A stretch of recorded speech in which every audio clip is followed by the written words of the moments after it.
This episode of Super GG Radio is brought to you by our Patreon. Patrons of the show can get our Dogs of Super GG Radio newsletter, Super GG Radio stickers to slap on your closest PC or bag, input on what we cover, game nights with the hosts, and even a chance to win a copy of an indie we talked about. Not only that, but 90% of all patron contributions go to the Children's Miracle Network of Hospitals. Visit patreon.com/superggradio to learn more.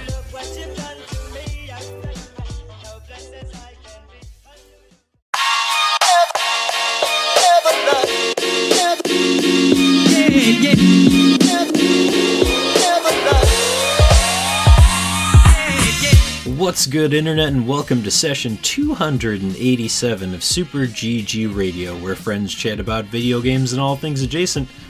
I think we're going on, like 5 years? We're going to call it 5 years of making you question your existence, as well as ours. Yeah, I think it's 5 years, yeah. It's 5 years, yeah.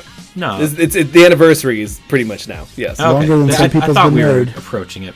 We should have done something. We did something last year. Did we? Mm-hmm. Failed the city. All right.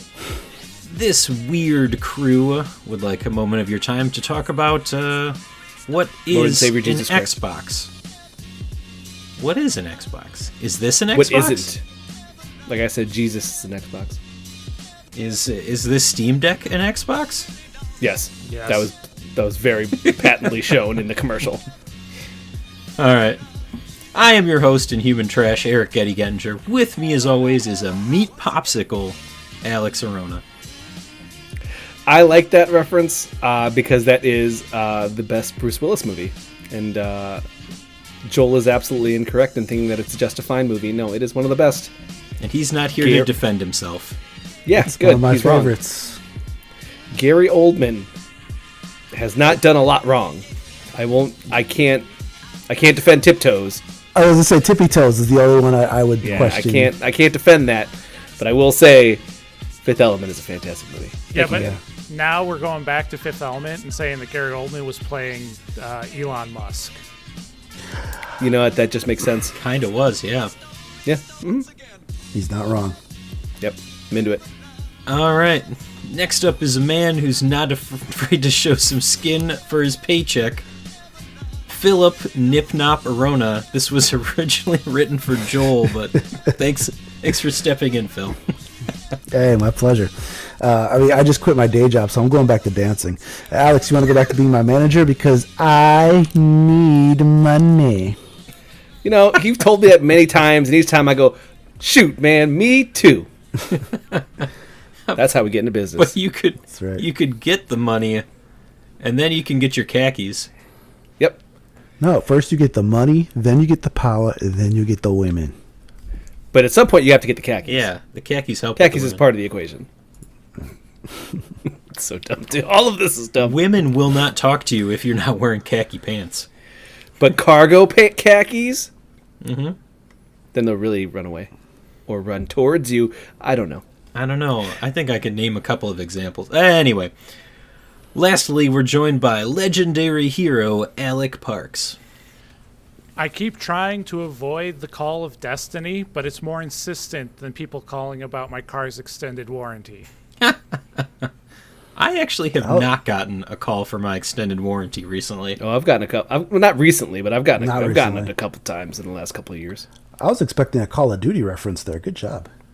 I mean, they got them Ninja Turtles now. I did not put that in the news, but you want to talk about Ninja Turtles and Call of Duty, Phil? We can do it. Everybody's upset about that.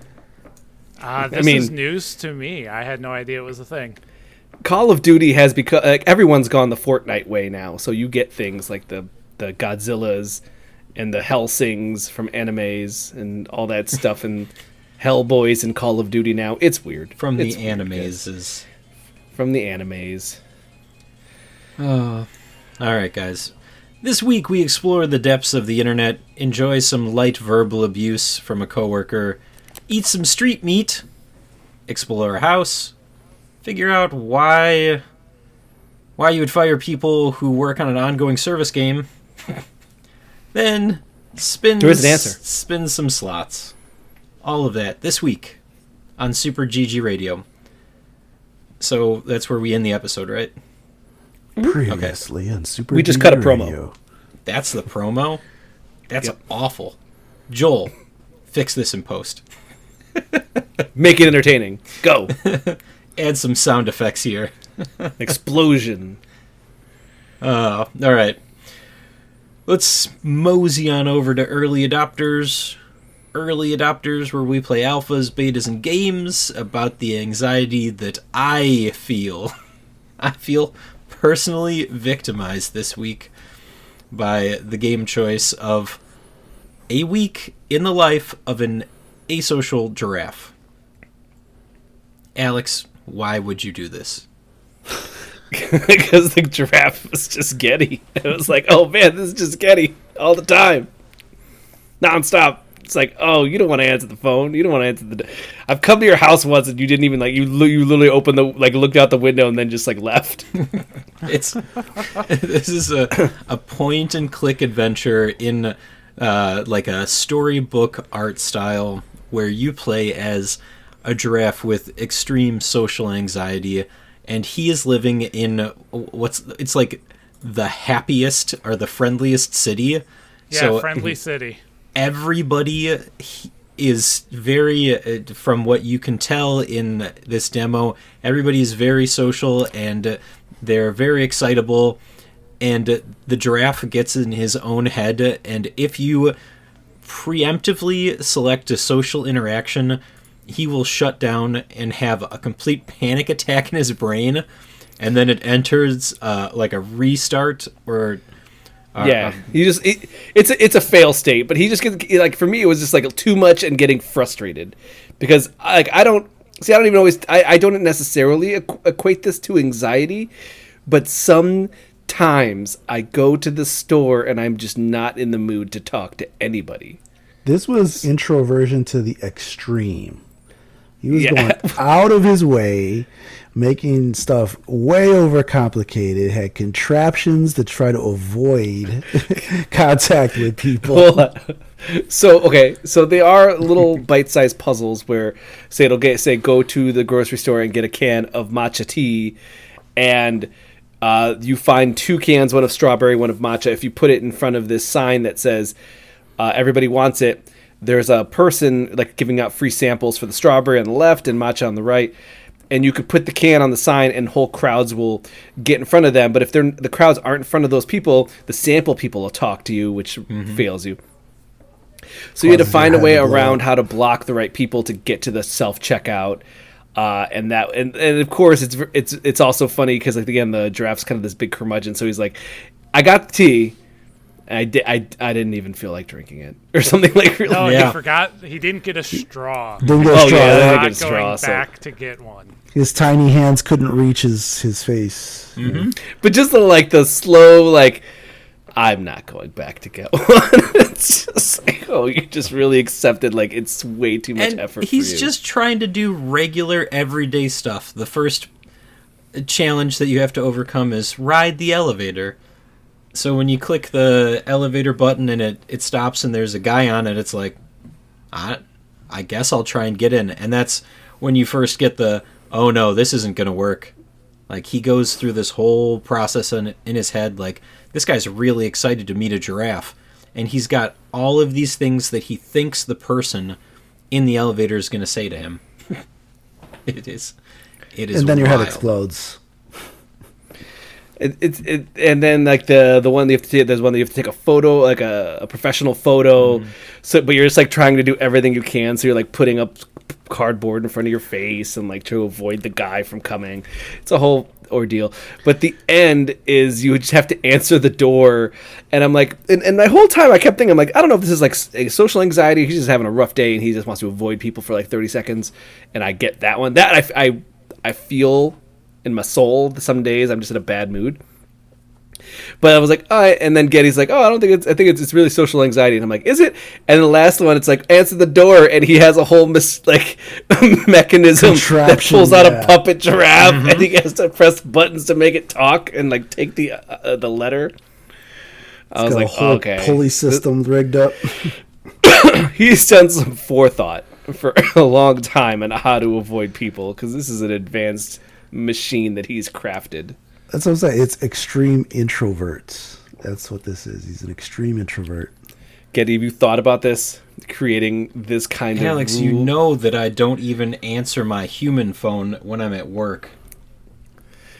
You don't answer your human phone when you're not at work. Yeah, exactly. If I didn't have to have a phone, life would be so much better. Yeah, I thought this was very cute. I finished the demo because it's pretty short, it's probably like 15 minutes, and I said, okay, sort of wishlist this instantly. Just one of those dumb ones, yeah. I think, that I could get down with. Getty, did you wishlist this one? This is my people. Okay. Did you show this to your partner? Oh, not yet. Okay. I think that she would absolutely love this if you could pry her away from the other game. Oh, yeah. No, that's not going to happen. I think that she's playing it right now. Nope. Not yet. We'll talk about that later. I still am not very good at that game, but I like it. It's okay. We reached a whole nother level, and it's terrifying. Anyway, we played another demo. At least most of us played another demo this week. And it was Blueprints. Blueprints. Oh! Did you just get it? Oh! Wow! Yeah. That's clever. Mm-hmm. Yeah. Okay, that's what you're talking about. The reference in the name, yeah. Oh, I didn't get that at all. Alex, Did you guys not? would you you guys- I got it. It didn't hit me that you didn't get it. That's But you got it. But you got it the first time. Yeah. It took me. Well, I first started playing the game, and then I was like, Yeah. Wow. Oh, okay. Wow. Okay. I see what they did there. Yeah. Wow. Man. You guys talk about this. Just give me a second. My head now. Talk amongst yourselves. Did Phil or Alec, did you guys play this? Do you want a shot at describing this wonderful game? So, Blueprints is basically a game where you're a kid who inherits a manor from your great uncle, I believe. Yep. And he said, the conditions of taking over the manor and the land surrounding it is on the condition that you find the 46th room in the house. Even though there are only 45 rooms, so there is a secret 46th. So it's like, okay, cool. So it's an exploration game, but the kind of the rub is that once you hit the main courtyard, when you go into the next room, you actually have to build out the manor itself. Mm-hmm. So you get a random draw of 3 different rooms to place what you're going to place there. And the idea is you have a grid that you want to fill up the entire manor so that you can get all 46 rooms. That basically you fill out the entire grid, you get the 46 rooms, and then you inherit the manor. But the problem is some of the rooms that you get drawn, they're completely at random. At least that's what I think. They were completely at random. Mm-hmm. Yep. And some of the rooms don't exactly put you in a direction that you might want to go. So if you're trying to create a straight path going forward, and then you pull a set of rooms where one room will go left, one in right, and then the other 2 are dead ends.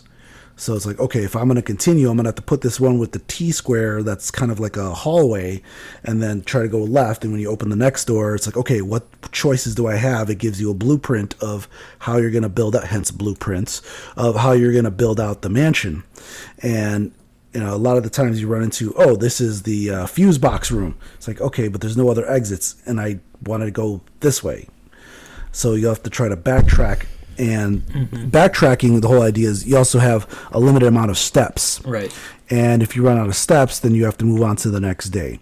And at least in the demo, you only get 4 days to find all 46 rooms. Otherwise, you don't inherit the mansion. So that's the whole point of the game, is to build out the entire mansion, find the last room in order for him to get the inheritance of the mansion and the surrounding areas.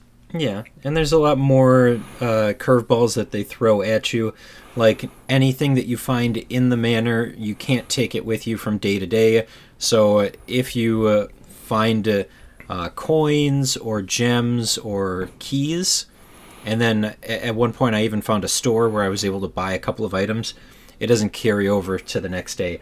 And then those same things, the coins and the gems, they can be used when you get your blueprints and you're placing rooms. Some of them require a cost.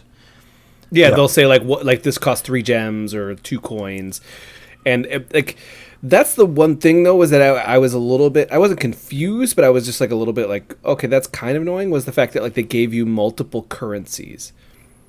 Well, so the coins you could also use to purchase items. Yeah, when you get to but the it store. did feel like to like drop rooms there might be multiple. It felt like there could be, like at one point I had other currencies. I had stars I had collected for the observatory. Yeah. Now, and if you found, I was gonna say, they say like, oh, there's going to be like hidden things that you need to find. Get a notebook because you're going to have to find all these secret puzzles. And I'm like, I didn't find any of that. I just found more of like, okay, I just found more again, I found like 4 different types of currencies. Like I had a couple of other things too. Let's say if you find the coat check room, then you can take items from one day to the next, but you have to store them in the coat check room, and then when you get back, then you got to get it again. Yes, correct.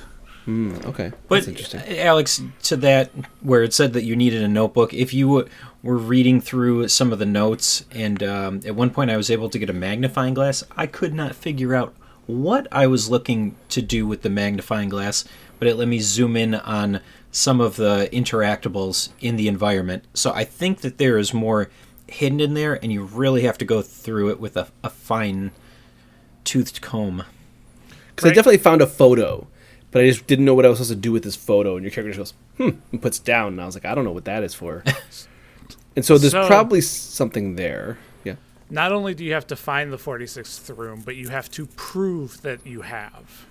Because by the time you leave, going back in is different. So you have to collect evidence that you have found this mysterious 46th room. That's a good point. Yeah, that was to say. I wonder what the mechanic for that would be. I think that's why they wanted you to have a notebook, because they run into notes about guests that were over and talking about billiard rooms and things like that.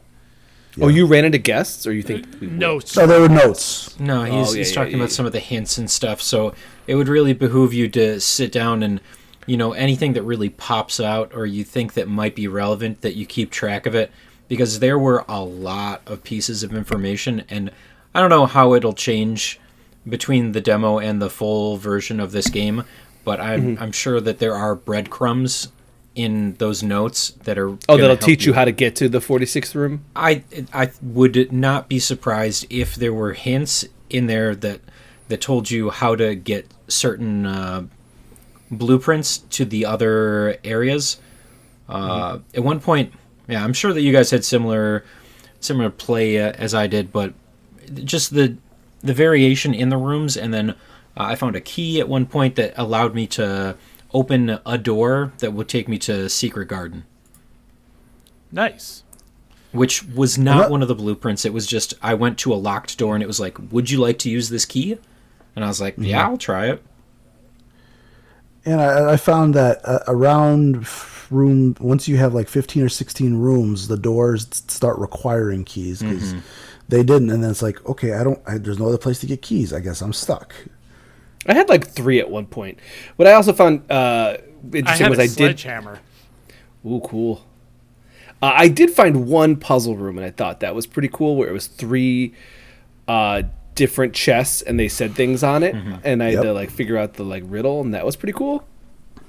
To get the I wish gems, there was a little more of that for me. I think you're going to get more of it. Yeah, you think so?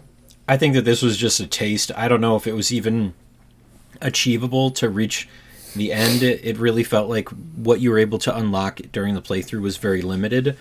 So I would not be surprised if things changed and you were able to get more blueprints to unlock different rooms, or if they said that there was not there wasn't all like a complete list of all the rooms yet. Yeah, in this version. Exactly. So I'm sure that it wasn't going to let you complete it. But how far did you guys get? I mean, like, how many rooms did you guys lay down? How many? 16? I was gonna say I could not get past 16. That seems about right. I'm trying. In my mind, because it's grid based, I would try and build it out, and it always felt like at a certain point, it was just not possible to go any further. It was close to 15 or 16. It's got to be it. Yeah, because once I hit 16, then I'd run into an issue where I had just dead end rooms, or I didn't have any keys, and the doors that were in the rooms that I placed down now required keys. Mm-hmm. I was dead end rooms. Alec, what about you? You remember? I don't remember how many I got down, but I kept running into dead ends. I would still have like 20, 30 movement left for the day. But Yes. Right. no place else I could go, and it'd be like, oh, Right. well, I guess that's the end of my day. Yeah, same. Guess I gotta go out on the lawn and take a nap. Yeah. It's an intriguing idea, kind of being in a mystery mansion where you have to build it out to make it what it is, and then it seems like it rates what kind of house you made after you laid everything down, like some sort of cottage or whatever. But I like the idea. Me too. I think it's definitely one of the more unique ones I've seen. Mm-hmm. I guess we have special secret bonus game that we can talk about. Yep. Alex, you did play? I played. I only got one round. Okay. So, for those of you that did get around to it, Elden Ring Nightreign had a stress test for their servers last weekend. Woohoo! And a couple of us got to play it. It's Elden Ring. It's Elden Ring with a weird boss rush, like Fortnite, like wrapping to it, which I thought is kind of intriguing. Almost, Alec, Risk of Rainy. Oh, really? Yeah, this giant Elden Ring map, but there's a circle enclosing, but you're just going around killing enemies and looting chests and getting better gear to take on bosses to keep moving into as the ring is enclosing. Interesting. That's a cool mechanic. There will be different maps. This one they only had the one, but you're dropped in the same spot every time on the Elden Ring island, and the flames start closing in, and you and your group. It's a group of 3, and it's kind of built that way. There's not really. I don't think that they're still trying to figure out if there's going to be duos or singles, but really it's just built around 3, and it's just go with your crew doing the Dark Souls combat against enemies and finding hidden chests and loot, and what you get is mostly just weapons, and you can also get different like amulets or trinkets that will then give you new abilities. It's a class system, so they all actually have abilities on cooldowns. Pre-assigned classes. Well, there's you get to select, but there's 4 to pick from. Yeah, it's like your main damage guy, your rogue quick DPS, your magician, and then what was the 4th one? I can't remember. It was like a tank. Yeah. Nobody ever played it in any of the matches that I was in.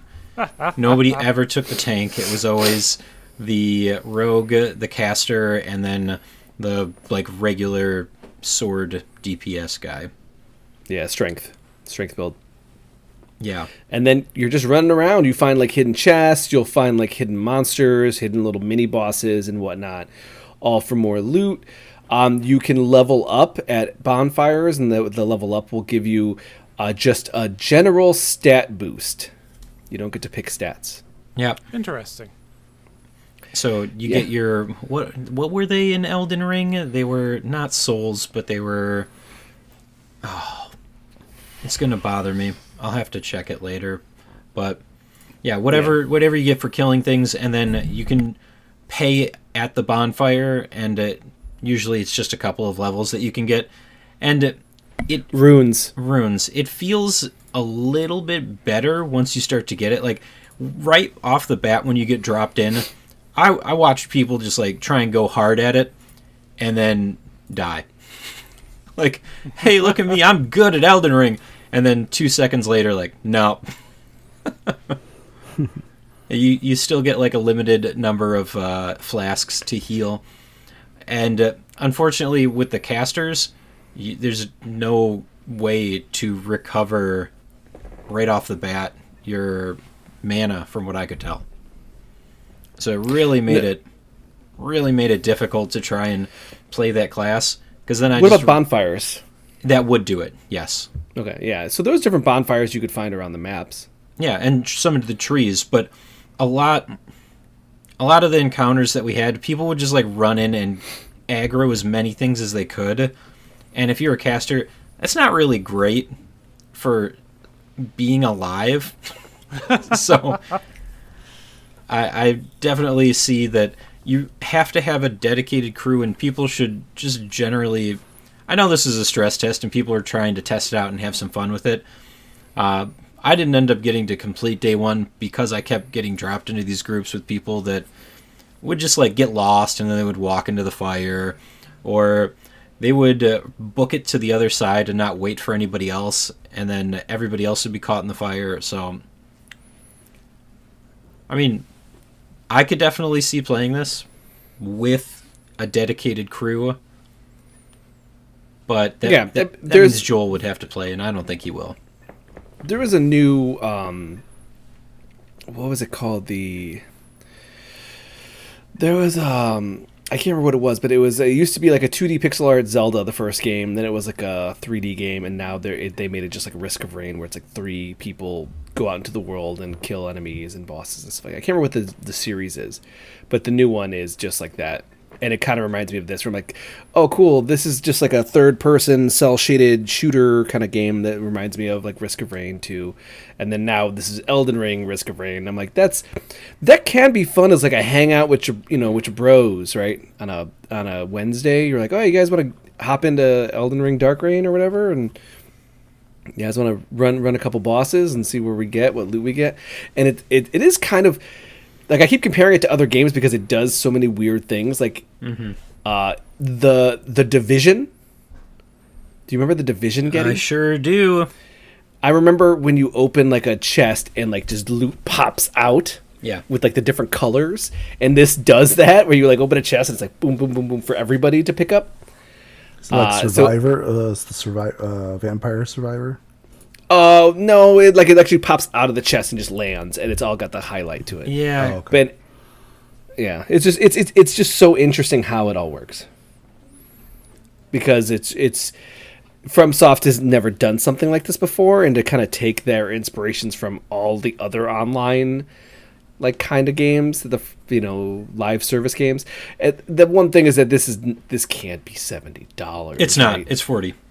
Okay, that makes tons more sense. Yeah, no, I think that's an appropriate price point for what they're trying to sell here.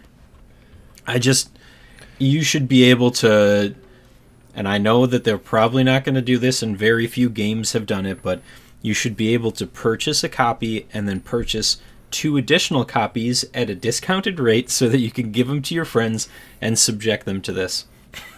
There has been... I know, but... that has happened before. No, it has happened before. It should happen again. You think that they'll let me buy 3 copies of this for $80? Yes, because I would totally play it and pay you some of that money for sure. Because you give me $100. You lose money in this transaction. Yeah, I know. But no, I think this is again just hanging out with your friends and playing the game and doing the thing. And I think that's.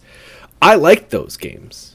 Yeah, I like a good time waster online with your friends. Yeah, I agree. I would do this, but right? Didn't me and you? What did we play last year? Yeah, right. On PlayStation. It was. Yeah, hold on. I have to turn around because it was part 2, right? It was the second one. Yeah, something from the Ashes. Revenant. Yeah, from the Ashes. Remnant from the Ashes 2. Yeah, that was excellent.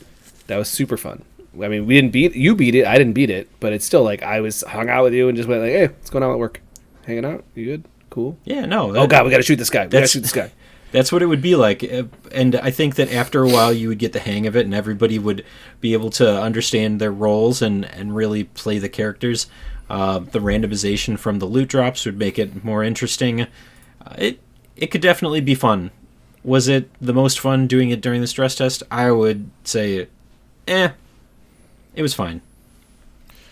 Now, when you said you got dropped in with a bunch of other people, was it your squad? Was it 2 squads? Was it? It's one squad. Just one squad of 3 people. Okay. So you weren't competing against anybody in this collapsing. But I think it should be. That would be that would also be fun.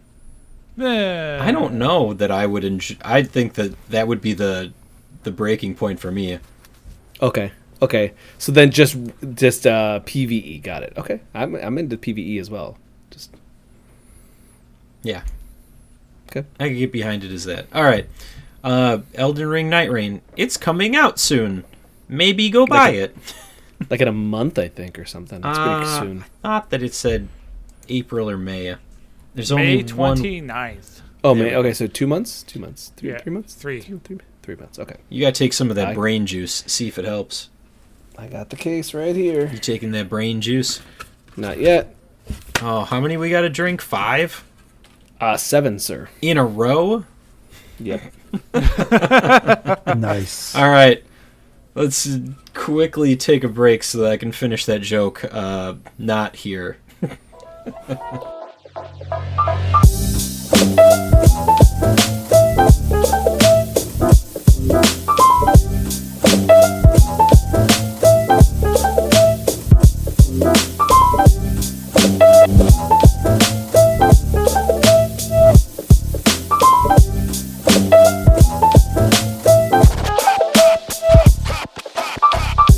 This is the news with Super GG Radio. Now with legal representation in 4 states, and not the ones that you think. Florida? Oh, I'm not telling you. No. All right. Oh, let's go the other way. We got news. What kind of news? I don't know, but it's in here, so let's do that. Xbox. That's a thing, right? Yep. Xbox pushes ahead with... How is that pushing ahead? Xbox pushes ahead with new generative AI. The reason why this is relevant and why it's kind of a thing that they're pushing ahead at is because it was a project they were starting up, and then they're now trying to use it for viability for possible I'm trying to think of remakes, like remasters. Hey, remaster this game. And that seems kind of smarmy and gross. So it comes up with a prompt that says, hey, remaster this game, and then you just paste all the code in there. It's like, yeah, sure, we got it. Right? Yep. That's simple. Gussy up the assets, yes. Make them all crisp and clean. Woof. I mean, if you look at Adobe Photoshop now, right? Fill in the sides. There's AI has actually, it's hit a really weird point, and this is like an aside. It hit the skateboarding world in a real wild way just recently. Really? All right, I'll bite. How? So it is already known that video editing, when a skateboarder does a trick, there will be a photographer in the middle of the stairs and 2 filmographers separately filming, and they'll edit out the photographer or filmographer a lot of the times. You'll still see the shadow, but for the most part, they edit them out. But what happened was someone filmed, and they had a bunch of filmers, but the best angle was a straight up and down vertical iPhone film.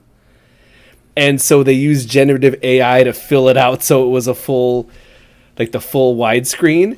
Ew. And there's a person like filmed like a fake photographer on the bottom right, and when he gets up, a bucket appears out of nowhere, grows out of him as he walks away, like in a weird. It did a weird AI cut thing that all of a sudden everyone was like. There's a podcast, a skateboarding podcast where they review a lot of videos, and they somehow caught that, and then it became like a whole ordeal for like 4 episodes of them discovering like, oh, they used AI, and then the filmers and all the skaters were like, no, here's the clip, you could see this. I really did land it. They're like, that's fine. We didn't say you didn't land the trick. We just said it's weird that you filled it in, and now we got all this fake stuff on the sides.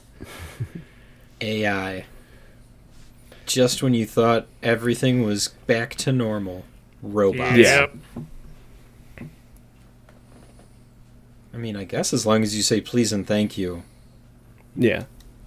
The AI overlords will probably be nice when they enslave us.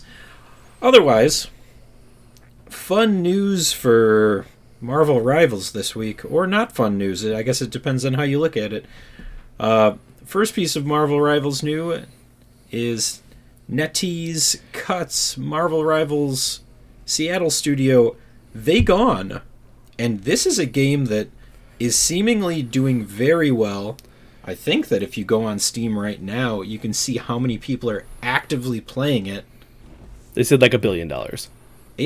That is insane.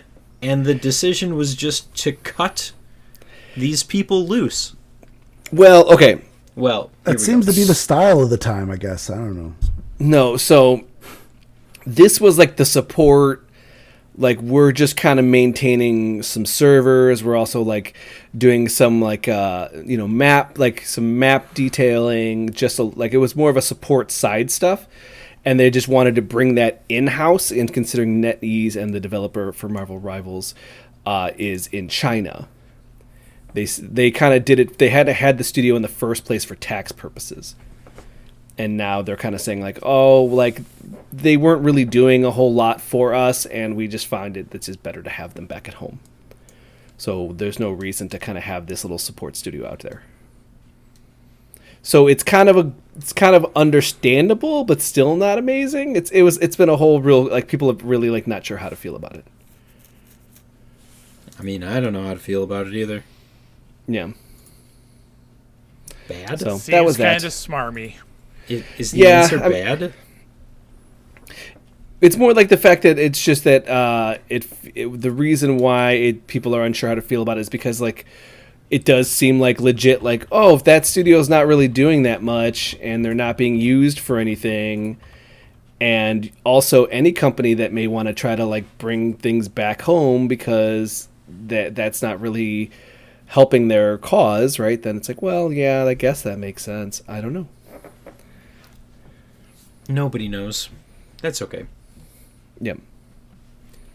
We'll figure it out later when the AI fills in the gaps for us. Hell yeah. Until then, Marvel Rivals is also getting Human Torch and the Thing. Fwah, fwah, fwah. Makes sense. That completes the Fantastic Four. Okay. Yep. There's nothing else to add there, right? We're just... more that I'm very interested in how these characters play. Like the Human Torch and the Thing. Yep. Okay. Cool talk. Let's do it again. Next piece of news, Niantic to sell Pokemon Go in a $3.5 million deal. Fancy. That seems kind of low. Right? As I say, it seems like a bargain. Yeah, I mean, I think that they're just the game at this point kind of runs itself. It kind of polices itself. It kind of creates its own content. You know what I mean? It kind of like they kind of already like know the formula. Like, oh, okay, put out occasional new Pokemon when they exist. Do occasional crossover thing. Like, it's kind of formulaic for them at this point. So they're not really. It's not like making them super excited anymore. Sure, I get the excitement's not there, but it's Pokemon, and this seems like a low sale value for the number of users and the IP and everything that goes along with it. I agree. But maybe it's not the moneymaker it once was? Maybe. I don't know how. I feel like when it first came out, people were willing to spend a lot of money because they're like, give me them Pokemons. But now, yeah, I don't know. Hold on. What did I have here?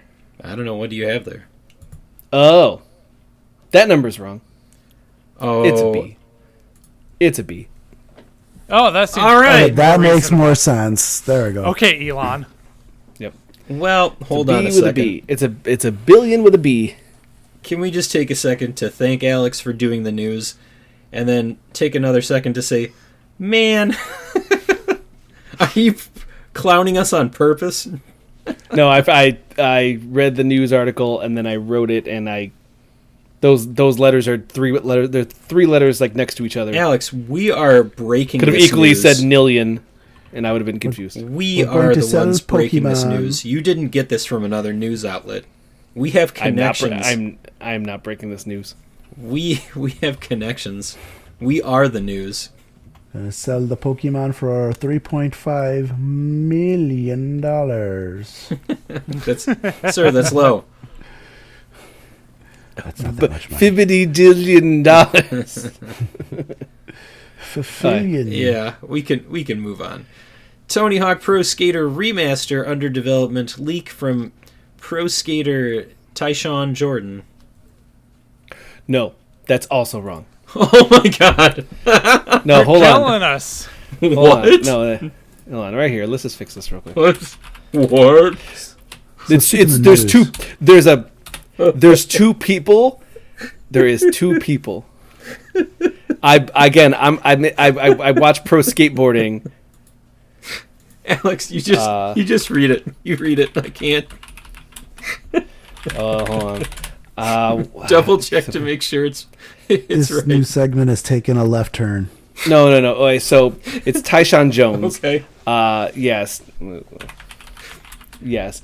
The person whose last name is Jordan is another pro skateboarder. I misthought them. It's Tyshawn Jones. The thing about this is that what makes it funny is kind of like it's the same idea that people respect embargoes, people respect contracts. It's usually the people who don't give a F, who aren't in the industry at all, who are just kind of like, oh yeah, that totally is happening. I did a mocap for that game again, because when they did Tony Hawk Pro Skater 1+2 remake, Tyshawn Jones was one of the new skateboarders. Okay. So now, and he's kind of just like this kind of New York street skating young gun shenanigan kid, and so he putting him in this like video game and coming out and then like being like, yeah, I did that, it was cool. And everyone's like, wait, did you really? And he's like, I did it again. Yeah, we're gonna do it again, guys, just wait. And everyone's like, there's a contract, man, should probably chill out on that. He's gonna get in trouble. Yeah, I mean, again, He what probably they doesn't fire care. him. No. Yeah, he doesn't care. He just doesn't care. He said he's No, like a kid. He probably thinks it's hilarious. Yeah, I think he's like 21. He's been Skater of the Year twice. Guy's nuts. Yeah, he's nuts. Is he nuts for coconuts? Dude, he's doing skate tricks over the electric, like the subway, the New York subway. He's doing tricks over it. And how much? Like, it's like, Wow. How much AI is being used in those tricks? I don't think he could. Well, I mean, now he probably can afford AI. At the time, I don't think it was AI. No, he's really good. Tyshawn Jones is good. Can probably afford AI. Yeah, he probably can afford AI. He's got a Rari now. Sorry, a what? A Rari. Are you gonna finish the rest of that word? Nope. Phil, I chose my words. Phil, help! Yeah. Ferrari. Phil wants a Rari. I just want you to say Ferrari. Get us out of here. What's next? I don't know what's. If I read this, is it going to be correct? GTA 6 is reportedly aiming to be a Roblox style platform. Okay. So they're kind of trying to continue the trend of like, we're going to make money off of one singular video game, Infinity, which they did pretty well with GTA 5. Like, you didn't see any story DLC. It was just like, oh, GTA Online all the time. And that kind of lasted a very long time. GTA 5 still sells a bunch. They Like a rolled lot. out regular content updates. When I hit the end of the game originally, I didn't play it at release at all. Mm-hmm. And I'm proud to say that I'm Eric Gettinger, and I've only ever purchased one copy of GTA 5. No, but I mean, more what I'm saying is that, like, I played it for the first time just because our friend Kevin Hartwig decided to try to get me to play multiplayer. Multiplayer. Yeah. GTA Online. Yeah. And there was still releasing content, and this was 3-4 years ago. Mm-hmm. So they just are yeah. So they still do that. So now the next bet is to go Roblox on them, which is that you have the capability to build your own games inside of GTA 6. That's the idea. if you can just make any game you want out of the GTA 6 engine, and then that person can sell the game inside GTA 6, and they get a cut of that, they have infinite money. That's why Roblox just prints dollars. This is the worst timeline. Why? I think this is kind of creative. I mean, don't how many know. people are making these like that's the thing, is that Phil's kids play Roblox, but at the same time, half of those games they're playing are the games their friends just came up with. Like, oh, we made this game. It's like a tag thing, and it's like, oh, that's kind of cool that you and your friends made a game, and then they could make like $15. You know, it's like I guess you're getting kids into programming a little bit easier. You know. Yeah, I still don't. It doesn't jive with me. It feels exploitative. I mean, it's definitely, we're going to use people to make content that then can make us money. That's absolutely true. Mm-hmm. Yeah. 100%. Yeah. No one's saying that. No one is not disagreeing with that. But content. That's kind of where they're at. That's the next plan. GTA 6 forever. Eva, without the R, no hard R. Ooh. Forever. But, people will be happy for, Like, then like, Phil, are we going to play Payday in GTA 6? I think I'd rather play Payday 3. Did you get Payday 3? Are we playing Payday 3? Because I have it. No, yeah, I'm going to. Let me know. We'll play Payday 3. Anyways, but I'm saying is that you could play that. You could play a Five Nights at Freddy's clone in Roblox. Sure. And some of these people who make Roblox, someone was telling me that they saw a McDonald's toy that was based off a game in Roblox. Okay. It's like, okay, that person sold their IP to McDonald's to make toys off of something they built inside a different game. And that's pretty crazy. It's nuts to me. But, I mean, good for them. Yeah, and obviously that not everyone's going to be a hit, but it's just like that. It's just wild what you can see in gaming nowadays, where people are just building with kind of nothing, right? Like this idea of being a game developer being so readily available, and now you will be able to do that with GTA 6. Yay, capitalism. Moving on, the last piece of news, I guess I can read it. I have high hopes for it. Hilarious new glitch in Halo Collector's Edition allows players to control the Halo. It is a vehicle. What? It is a vehicle. What it does is that you can control how it spin, like how fast it spins, and it doesn't spin very fast.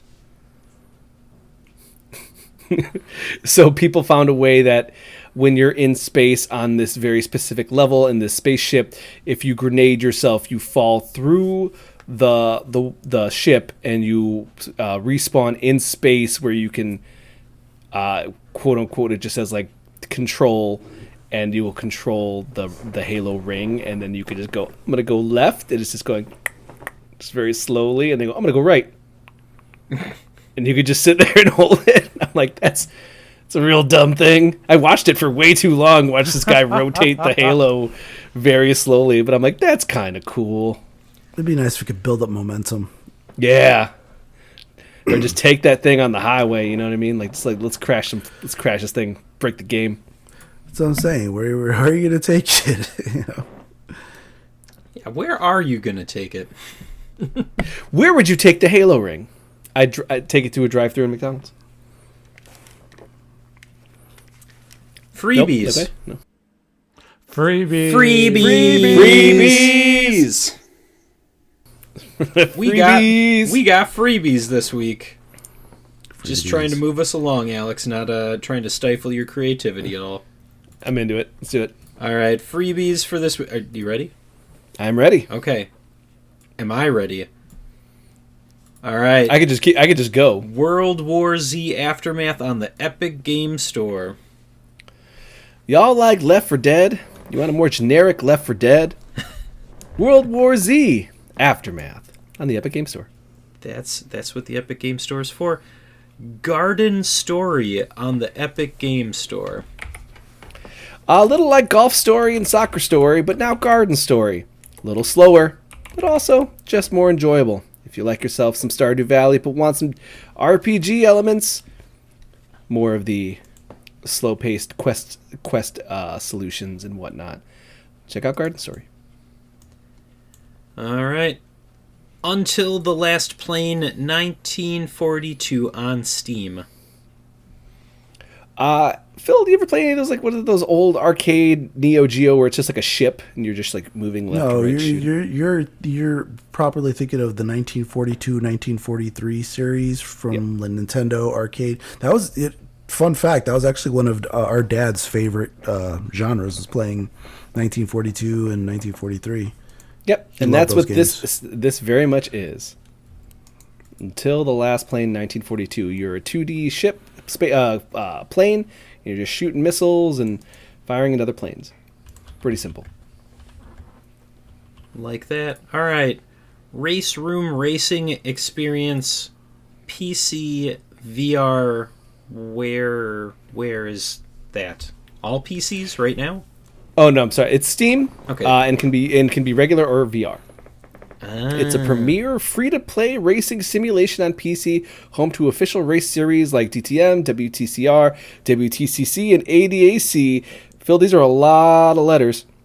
Yeah. Do you know what they mean? I mean, basically, I know some of them, but yeah, it's a lot of official online events get held by, like the British Touring Championship stuff. That's the BTCC, and it's basically online racing that's very sim heavy, like realistic physics and stuff, made for guys who rock the full simulator kind of deal.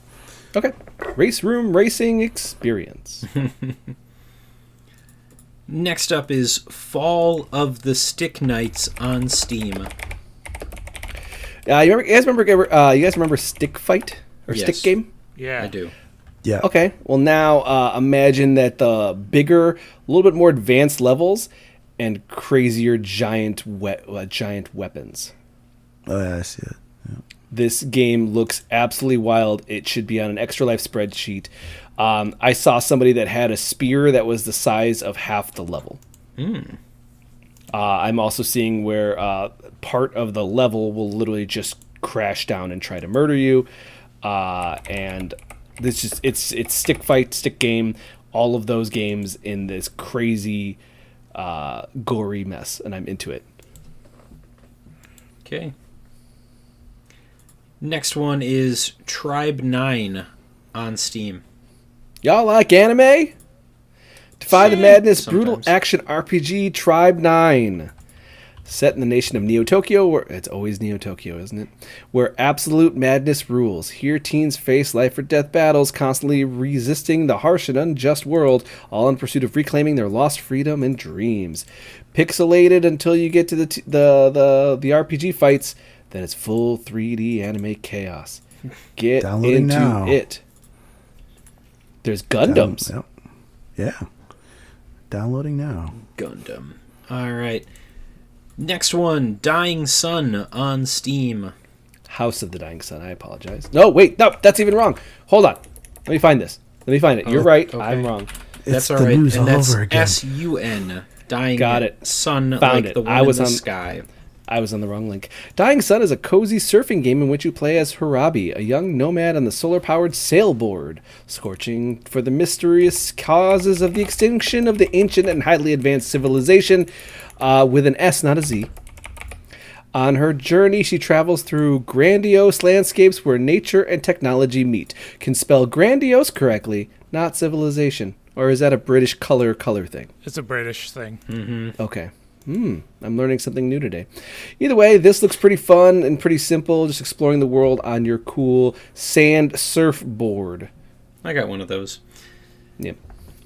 Next doesn't? one, End Transmission It was COVID. It was COVID. on If the Steam. world was ending, how would you spend your final days? Explore a narrative management game set shortly before the end of the world about enjoying your time you have left.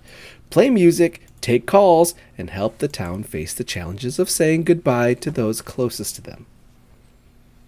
All right. One more. Calorie Mate. Liquid for game creators on Steam. This one actually just dropped. You're a can of Calorie Mate liquid, and you're platforming and rolling around this game developer's house, which is trash because he doesn't ever take care of anything in his life, and you're just trying to get to his hand. There's all sorts of traps and pixel art and whatever, but it's a serious, realistic looking can rolling around this guy's house. It's pretty funny. Wow. Morty, look, Morty. I'm a Calorie Mate, Morty. Yeah.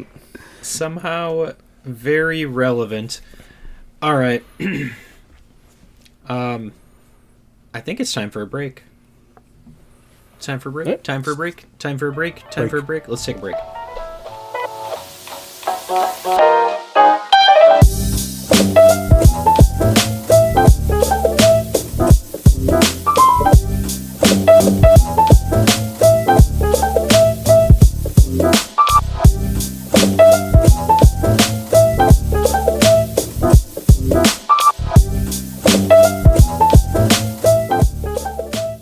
In this economy? All right. Hey guys, we're back with the Backlog Blog, where we play games, where I promised not to gamble anymore. I don't know, Alex, you want to start with this one? You want to toss? Yep. Okay, all right. So I am currently in the process of reviewing a game called Luck Be a Landlord for our podcast, our website. We have a website. If you didn't know, it's superggradio.com. And this game is highly addictive and in the dumbest way possible. And I know that you're thinking like, all right, well, how dumb can it be? All right. The premise for the game is you move into a new apartment that you rent, and there is a built-in slot machine. And that is what you interact with. You are always...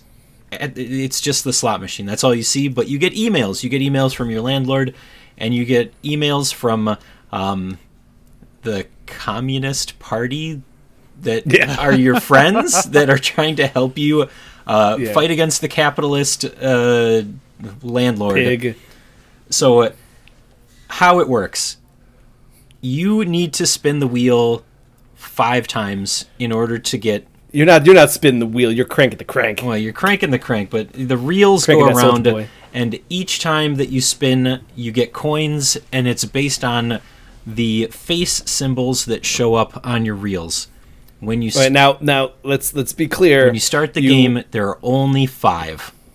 Okay, but it's the pictures on the wheel, right? Yes. And you get 1 gold coin per picture on the reel. To start. And then, as you spin the reels, you get to select a new icon to place on the reels, and every time you spin it, it's randomized, but it's rogue in the element that every time you play it, it's going to be different icons that you select at the get-go, but it always starts out with the same 5. And then, progressively, it gets more and more difficult and the rent goes up. So it starts out with, hey, you need to get 25 coins in 5 spins. And then it becomes, you need to get 50 in 6 spins. And then progressively more and more, you have to make it through 12 levels of this, each time it getting more, the price of your rent going up. And each time that you select icons, they are different. So you could get like a baby. And if you get a baby, then it can interact with candy. And if the baby and the candy are next to each other on the reels, then the baby will eat the candy, and the candy will now be gone from the reels. But the baby will now give you like 3 coins instead of 1 coin. In that spin. So you will always get 1 coin from the baby, but if you get candy or what the other one is, like a present. There's a water... You can also get, present. Yeah, the baby will destroy the present. The present will have more candy. or that's the pinata. Yes. And then there'll be more candy for the baby, which will give you more coins. There's like if you get you can get a water droplet because there's a flower on your reel, and if it waters the plant, then it will make you have more coins. There's different strategies of how you want to fill your reels to interact with each other. I have not gotten really good at. Like I found that I feel like at certain points you should just start skipping, right? Is that a part? So yes. When you reach a certain threshold, the Communist Party will send an email and they'll say, hey, friend, here are a couple of bonus things that you can use. They give you a re-roll that you can use when you get like the icons to select. And they also give you a delete. And it will allow you to delete some of the reels or some of the icons that you have. I didn't realize it was a delete. I haven't used that at all. There is a delete. It's the like little black orb. So the green orb is a reroll. The black orb is a delete. But yes, at a certain point, if you have good synergy with your reels, then you may want to skip. The other thing that I forgot to mention is that after every round that you do successfully pay your rent, you will get an item. And that item is similar to like the kind of item that you would get in Slay the Spire, where it gives a specific boost to some interaction. So sometimes you could get like a barrel, and if you open the barrel, then you get 7 dwarves that now exist on your reels. And if you get beer, then that goes well with the dwarves because they'll drink it. But it just gets more and more crazy. And Alex is still at the point where, have you finished one successful round? No. All right. So I just keep going, and then I had a really good round, but then I can't remember what happened, but all of a sudden it just it got so high that it wasn't enough for me anymore. Like I couldn't get the amount that was necessary. I mean, it'll creep up on you. But it's still very fun. It's still it's very interesting to I had one that was a dog. I had a dog reel set that was dogs just like being around humans. So I was just blasting humans all the time, but I wasn't getting any more dogs, so it really wasn't benefiting me anymore. So then I started trying to play off of very specific humans and what they needed, but then that kind of started not working as much anymore because I'm gonna go dwarves and I'm just gonna feed them all beer and ore because they like to mine and they like to drink beer. Done. And then I stopped getting that stuff, so all of a sudden I was like, okay, I have dwarves but I have no beer. It's not really working. I gotta figure the next thing out, and I couldn't adjust. It's enough. It's that hard I felt because you really have to play strategically, but the game doesn't let you play strategically.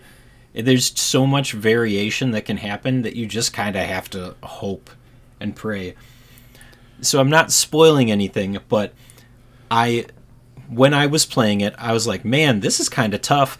And then I finally beat what turned out to be the first stage, but when I got it, I was like, yeah, I finally did it. And it's like, okay, the landlord has retreated to the second floor of the building. Now you got to do it again. Also, your 7th rent check cost 25 more coins. And I was like, what? And then it happens on the 2nd floor, the 3rd. We're on the 10th floor right now. Oh, nice. But Lisa has gotten to this state while she's been playing in her time off right now, and she has it going so that she can try and maximize all of the different achievements that are built into the game, and she's tried to customize it so that she can reach a certain amount of money, because in this game one of the most ridiculous items / characters is the billionaire. So you can get a billionaire. Listening. And he will eat cheese and he will drink martinis. Okay? Or no, he'll drink wine. So he'll drink wine and he'll eat cheese. But one of the items that you can get after you pay your rent is the guillotine. The guillotine automatically kills any billionaires that exist on the map. Because we're so psyched. When you get to, I want to say it's the 8th floor, you start to unlock these things called essences, which are negative versions of the items that you can get, and one of them is like a reverse guillotine. So if you can get to a billion coins in the game, it will kill you. it reaches a kill state. Like, you're dead. So that's what we've been trying to work on. That's funny. So maybe that's how I should treat this, like you guys treated Vampire Survivors. Look at the achievements and then just start knocking some of those out. Try and do those, but it doesn't give you anything for doing them. So you really just have to... It gives me like a goal though, because right now I do feel like I'm just kind of winging it, and I'm not feeling a real solid drive to like, what am I doing now except for doing the same thing over again, and hopefully I get better options. Yeah, Alex, I don't know if those appear until after you clear the first floor. Because I have a bunch of achievements already. You do, but you can't see them until you clear the first floor. I also realized that. I was like, hey, what are all these things happening? So just, if this is your kind of thing and you're really can get addicted to just senseless and mindless rolling the dice and pulling... Balatro, but, with a slot machine. Jamming on that crank. Yeah. This is probably your game. I'm working on I'll try and get that review written up, but I recommend this, if not just to kill time. It is goofy. Sick. Other game? Yeah, other game. This week we are blessed enough to have Phil with us, and he has finished... Yep. Yeah, 1,000 Times Resist. This was a game that was purchased for me by my brother Alex. Thought I would enjoy it, and I did. So weird. 1,000 times weird, right? 1,000 Times Resist is basically it's very much a type. It's almost like a visual novel, where you're playing as a character. The story unfolds, and there isn't a whole lot of like video gamey portions. A lot of it's running around in this area looking for people to talk to expand or continue the story. And there are some platforming elements that kind of break up the monotony to that end. But the story, it starts as without spoiling too much for those who play it. It's basically a story about a girl who is living in a world that was visited by creatures from another realm or another world, and people start dying. And as they're dying, the girl finds that she's immune, and the Chinese government picks her up because she was living in China at the time. Picks her up, and they start experimenting on her, trying to figure out why she is immune. And trying to find a way to find a cure to the disease that's spreading because of these foreign creatures that are visiting the world. And what they end up doing is cloning the girl many, many times over. And the plans and schemes of the people who are trying to come up with this cure, it doesn't work out, and the girl's pretty much left alone, and she learns how to clone herself, and she starts making more clones. And to the point of where you're playing the game is you're in a society where people have specific functions, and there are 5 sisters above almost all the others except for the principal, who's managing the garden or utopia that they live in, which is of course a school as well. So it's not really the school. There is a school section. Okay. So you said principal, and I was like, is this like a school thing, like a Persona thing? Not quite. No. Okay. She is, but they call her the principal, and there's the watcher, the person who basically sees everything and records everything. There's the fixer, the person who's like got gifted mechanical skills. There's the healer, who pretty much does all the medical stuff. And then there's a girl they called Bang Bang Fire, who's basically head of security. She knows martial arts and weapons and stuff like that. With a name like that, of course she does. Mm-hmm. And then there's the knower, who's basically the head librarian. She's keeper of all the knowledge. And all the other sisters who don't have those specific functions,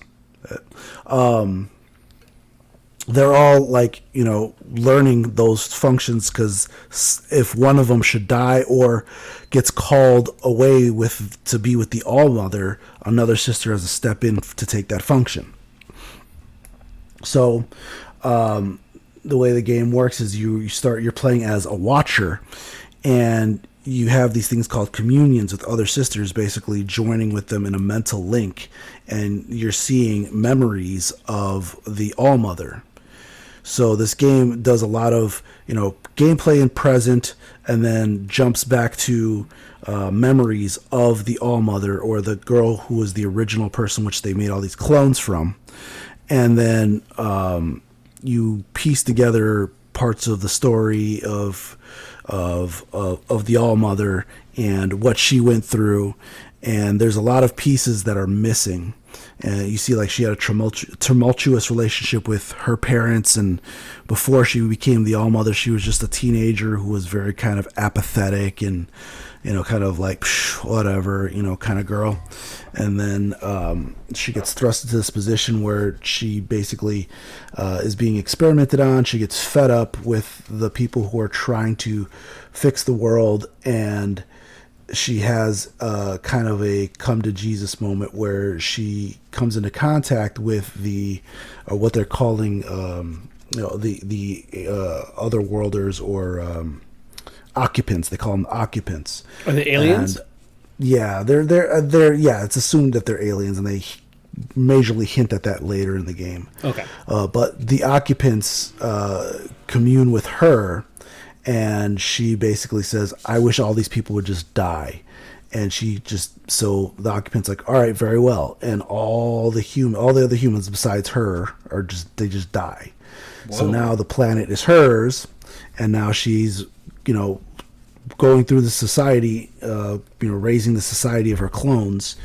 And they're of the idea of, well, she's fighting the occupants, and we're going to help her defeat the occupants and go back to we're going to go to Earth, or we are they are underground, so they want to go back to the surface and get life back the way it was. Of course, they have no idea what that truly means and what that is. And so you end up having a lot of people playing like what they think that kind of stuff is, like a little like near automata, with like the robots trying to play what humans would do, right? Yeah, but these are all clones, and yeah, they it's the whole thing about the All-Mother almost becomes like a religious sect kind of deal. And you find cult. That as you play through the game, you'll find that there's other people who are not so enamored with the All-Mother, and they're like, well, you guys are all fine and well, but we're down here just kind of floundering in this section, and we're never going to have the chance that you guys have. And so there's a lot of dissatisfaction with their lots in the garden. And then as you progress through the game, you jump to the perspective of another person several years later who calls herself Blue, and she was a miscellaneous clone. Like, she didn't have a function, so she did miscellaneous tasks. And as you play through her portion, you get more of the All-Mother's memories. You see more of how she became the All-Mother. You play when you play through the memories, you're playing from Iris's, the main girl, her name was Iris. You're playing from her perspective, and how when she talks to her parents, and the fight she had with her mother, and then her best friend who was always tagging along with her, and how Iris was actually pretty mean to her.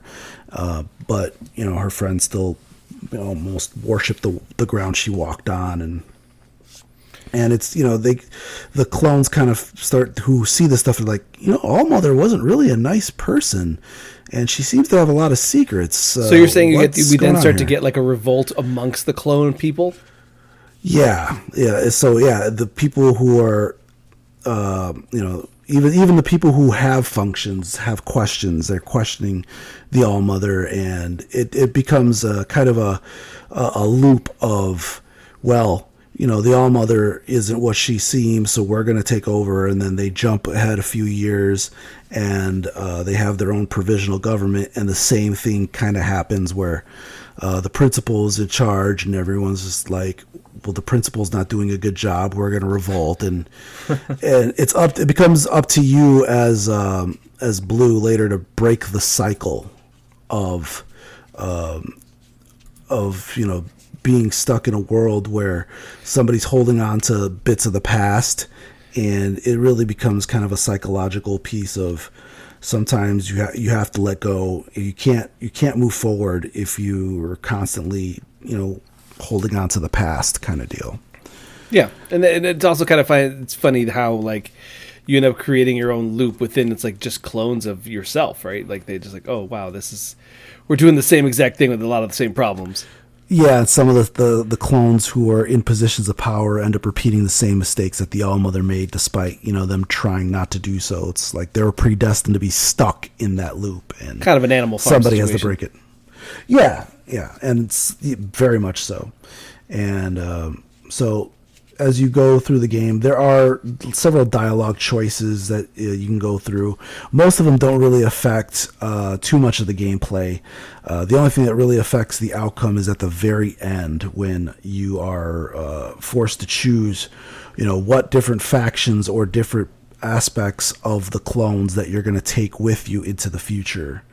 And then, depending on your choices of who you take with and who you're forgetting or who do you want to forget, give you a good or bad ending.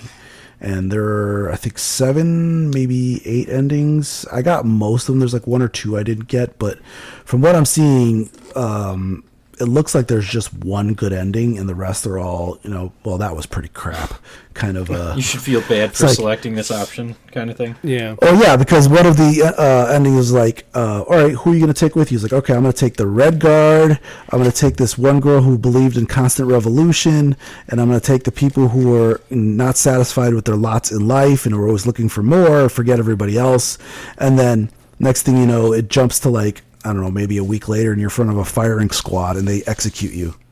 That's a pretty sweet ending, if you ask me. Yeah, I did one where it was, I did the Scorched Earth ending, where it's like, well, whose ideals and what people's purposes are you going to take with you? And I said, none. Lights out everybody.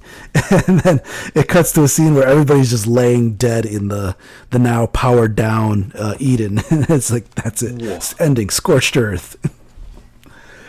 So that was the good ending, right? No, that was not the good ending. I mean, it certainly broke the cycles for sure.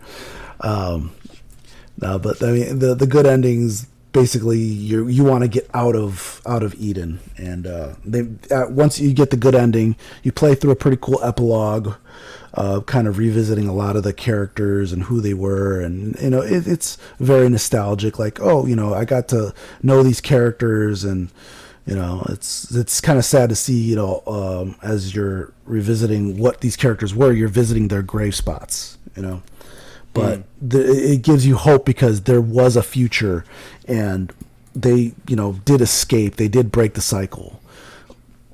So it was an interesting game, as far as, again, visual novels kind of go, because it wasn't truly a visual novel. There was a lot of exploration that you could do, but again, there was no like fighting action sequences. There were just a couple of platforming sections where you're going through memories and you're basically shunting from like point to point, but you have to do it in such a way where when you shunt from one area, you got to hold this button so you're suspended in space, and you got to find the other shunt point so that you're kind of going from spot to spot to spot, because if you don't grab the next spot, you fall, and then just respawns you back at the last platform, and then you got to do it again. And with those, there's no there's no real consequences for falling, and it's not timed. It's only at your final scenario where they're enacting their plan to make the big change, and you're doing like a mass communion, and then you're in a memory. That's when they time it. So you have like they give you like 2.5 minutes to get to a certain spot in a virtual tower. Otherwise, you fail, you die, and then you got to do it again. But how many times did you have to beat this game? Do you have to? Sounds there's a bunch there's a bunch of different scenarios, right? Well, so like I said, the different endings can happen right at the very end. So if you save it at the one spot, or if you get a bad ending, it immediately puts you back to the point where you're making the decisions. Okay. But, I meant more like, is it one of those things where, like, because of all this, like, the different characters and you have to go through, like, I guess those don't count as endings, right? It's not like a near automata situation where... No. Okay. No, you could pretty much play through it, once through all the way to the end. I mean, unless you miss some of the achievements for talking to everybody, because that's really what it is to really flesh out the world and get a feel for all the clones and what they're doing. There are certain chapters where it wants you to talk to everybody as an optional portion. Mm-hmm. And if you fulfill that optional piece of talking to every single person, which, it's a little daunting because you're in this open area and you got to find where every single clone is, and like, did I talk to this person yet or didn't I? And they do give you a map which looks like it was drawn by a 6-year-old, and that's kind of on purpose as it goes back to the story. But you do have like a kind of a radar where you can see where there's spots where you can go to and see people you haven't talked to yet. And even then, it's still kind of hard to find everybody. Just how I like it. But and then the game does have a fake out like midway through the game, where you think like, okay, this game's going to end on a cliffhanger kind of deal, and then it fades out, and then it kicks you back to the start screen. Mm-hmm. But before that, how it gives you like the publisher's icon and like the developer's icon and all that stuff. They're colored differently, and the options are start game, new game, continue, options, whatever. But I'm like, okay, every time I boot it up, it just says new game or load game. But those ones said start game. So I'm like, okay, I'm going to hit start game. And then the story continued. I was like, okay. Yeah, it was kind of a psych out. Yeah. How dare you? Yeah. So overall, you really liked what you played. Yeah. Yeah, it was fun. Okay. Yeah. All right. I mean, it sounds like it was fun. It sounds like it was really deep and a lot of different twisting and turning story elements to keep you entertained. It had a lot of good morals, a couple of really good psychological points. It was really good writing. It was a good story. It was a really good story. That's all we can ask for anymore in our games. All right. Everybody's happy with what they did this week. Yeah. You don't have to be. Yeah. All right. Then that'll take us over to our one last thing. And this week's one last thing, Alex was talking off air about these Magic the Gathering Final Fantasy cards. So this week's one last thing is brought to you by realizing the one Final Fantasy character you dislike the most had his commander deck sell out faster than anybody else's. That's right. I'm talking about Tidus. No one likes Tidus. It's too late. I bought all 4. No. You did? Yeah. Nice. Which ones are there? There's Cloud, and then there's two others. There's Tidus, Ysalanti or something. Uh-huh. Yasholta. That's their name. And From Terra. Yasholta's from what? From one of the MMOs. Oh, okay. So you'll never really know unless you go That back Terra and deck play. That Terra looks real pretty. Yeah, she does. They all look real nice. Solid. MagicCon this weekend. That's what I'm doing. I'll be hanging out with my dudes. Alex will be on his Steam Deck steaming along, I guess. Yeah. Yep. I'm checking right now to see if House Flipper works on Steam Deck. House Flipper 2. It should work. It's saying not great. Okay. Well, maybe he'll do that, but I'm looking forward to just playing some cards with the dudes Alex, you know what do you you can got? get tattooed there too? No. Yeah. Are you going to? I don't know, maybe. All right. It's been a couple of weeks since I got my last tattoo. I need a new one. Okay. Yes, MagicCon, which means I will be knocking out some indies on my Steam Deck. I also have a review that I have to be doing, so I should probably be working on that. Dude, as you got well. like 6 reviews that you got to be doing. You're not even looking at the right. Like you're I at don't the wrong have Trello access board. to that other Trello board that you my have. my personal one, yeah, which has like 12 reviews. All right, and like 4 of them are for us, so Yes, that's for it's sure. a clicky clacking. I'm gonna. That's probably what I'll do. Honestly, is like get some writing in. I got to start charging my laptop. I'll do that. Yeah. All right. No Joel here, so we're hopping over to Phil. What, you skipping Alec? Alec is the anchor man. He's the anchor man, huh? All right. Well, I'm officially a stay-at-home dad now, so I'm looking forward to do some more reviews and participating more with you guys. Just getting more content cranked out for you. Other than that, I'm waiting for the update to Tokyo Extreme Racing, as in the preview. I finished it, and it was fun. I loved it. Can't wait for some more. And that's pretty much what I'm looking forward to. All right. I'm sure that we'll have you back as much as time allows, and I mean, you know our schedule, so Yeah. You could join in anytime. man, you can Do what I can. stream anytime if you want. You'll have to fight Joel for it, but okay, Alec, take us home. Well, I beat a game that I got a review code for, so I guess I owe a review. I'll be working on that, and MagicCon. It's so weird to hear you say it, that you're going to review something. Well, first of all, I will say we were all happily surprised to hear that you beat a game, but the review is the icing on the cake. Also, for me, it's more like I'm glad he liked the game. Yeah. I want him to like games. Well, when he said he's like, "Hey, this game's kind of fun," I was like, we got a review code for it, and he was like, "Well, yeah, it's great. If you need help ghostwriting it." I hear Alex doesn't have any reviews, so Nope, I'm good. I'm free. all right. Good to know. Well, that'll do it for this week's episode of Super GG Radio. Before we go, you can find us on Blue Sky at Super GG Radio and twitch.tv/Super GG Radio, where apparently Joel just streams whatever he wants for 8 hours straight. He's doing between Frostpunk and Sekiro, which, as someone who's kind of playing along with him, I'm watching his streams, and I'm like, ooh, oh, ooh, oh, okay, ooh. Oh, you got a little bit there, buddy. Ooh, oh, yeah. Isn't the same thing happening to you? Yes.